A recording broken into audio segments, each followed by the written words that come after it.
Good afternoon. I'm Tal Heinrich, spokesperson for the Israeli Prime Minister's office. Today, March 13th, 2024, day 159 of the October 7th war. These are 159 excruciating days that our 134 hostages have been stolen from us when Hamas's army of terrorists invaded our borders. I want to start our briefing today with a message from Ruby Chen, the father of Staff Sergeant Itai Chen, an Israeli-American citizen. Just yesterday, the IDF announced that Itai, who was abducted on October 7th, was killed by Hamas. His body is held by Hamas. I spoke to his family this morning. His father wants you to know that, quote, our mission has not been completed and we need to bring Itai and the other 133 hostages back to Israel.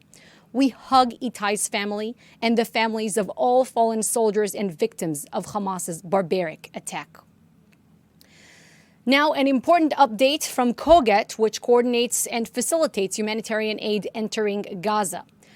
Under the direction of the government, in partnership with COGET, last night, 6 humanitarian aid trucks entered the northern Gaza Strip in a convoy from the World Food Program. They entered via the 96th gate on the security fence close to Kibbutz Be'eri. The United Nations World Food Program is the world's largest humanitarian agency.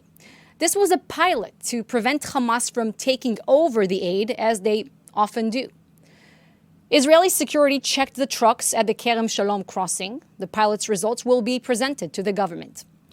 We have been taking efforts to facilitate more aid into northern Gaza. Over the past 2 months, 202 aid trucks arrived in the north of the Strip, the overwhelming majority of which were successfully coordinated with the private sector. Once again, we emphasize there is no limit to the amount of aid that can be delivered into Gaza. Moving to our northern border, yesterday, numerous launches crossed into Israel from Lebanon. The IDF responded with artillery to the sources of the fire. IDF fighter jets hit Hezbollah targets in southern Lebanon, and deep inside Lebanon, we hit significant Hezbollah compounds in Baalbek.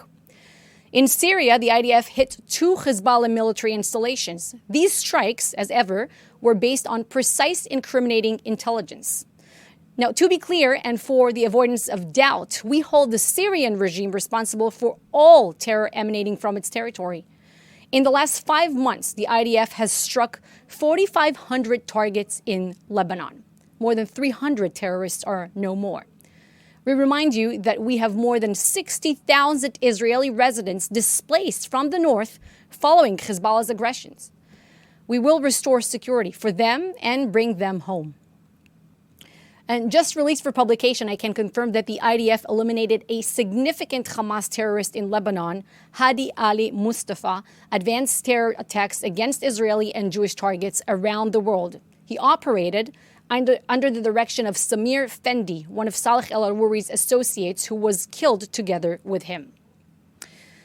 As for the holy month of Ramadan, I remind you that Israeli security forces are investing major efforts to guarantee that the overwhelming majority of Muslim worshippers who wish to practice it peacefully will be able to do so. It is no secret that extremist terrorist organizations like Hamas and Palestinian Islamic Jihad are trying to inflame the region even further. They have called for attacks on Israelis and Jews during Ramadan. They prepared plans to attack us. Some of these plans were thwarted, like a suicide attack earlier this week. However, today, 2 Israelis were injured in a stabbing attack at the Jerusalem Tunnels checkpoint.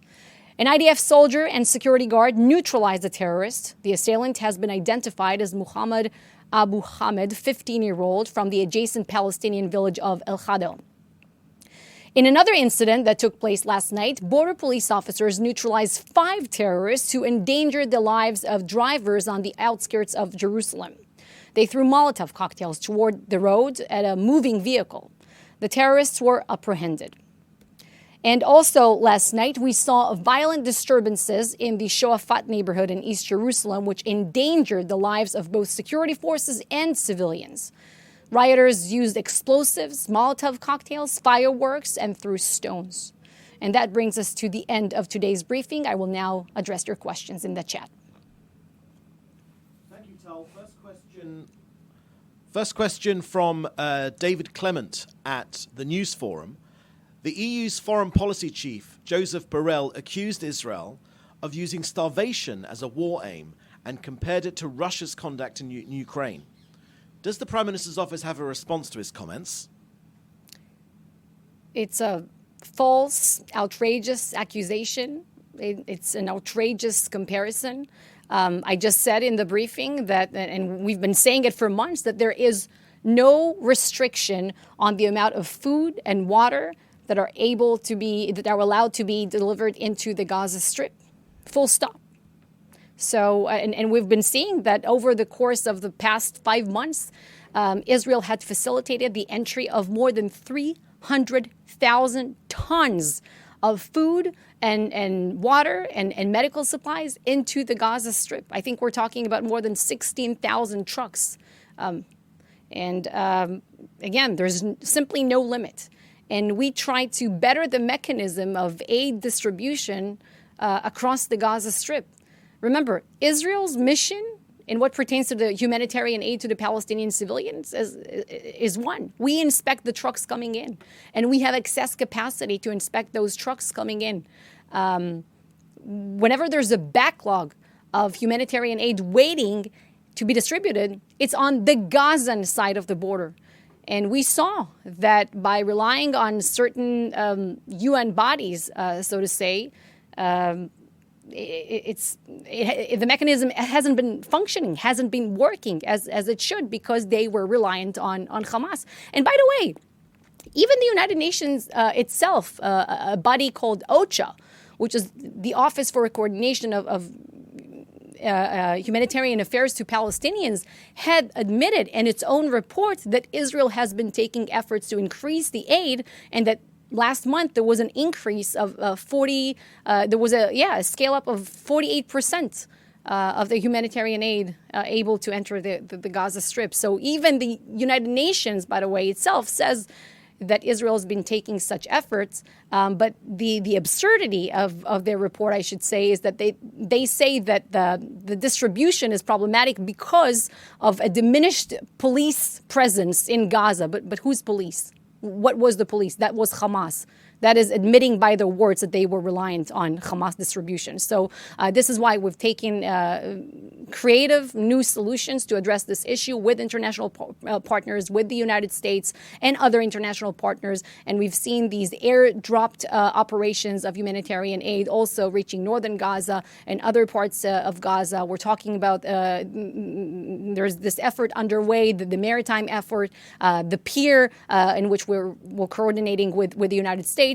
So, and just today, as I stated in the briefing, the trucks reaching the northern Gaza Strip, also this pilot that we also want to see successfully carried out. Thank you. Question from Joel Pollack at Breitbart News. Mm-hmm. What do you say to Americans who are concerned that American troops are being placed in harm's way now because of the war with the construction of the pier near Gaza? And does Israel think that the pier will become a permanent port? What I can say is that we are fully coordinated with the Biden administration on that. Next question. Thank you. That was the last question. Okay. Thank you. And that wraps up our briefing for today. See you here tomorrow. Thank you.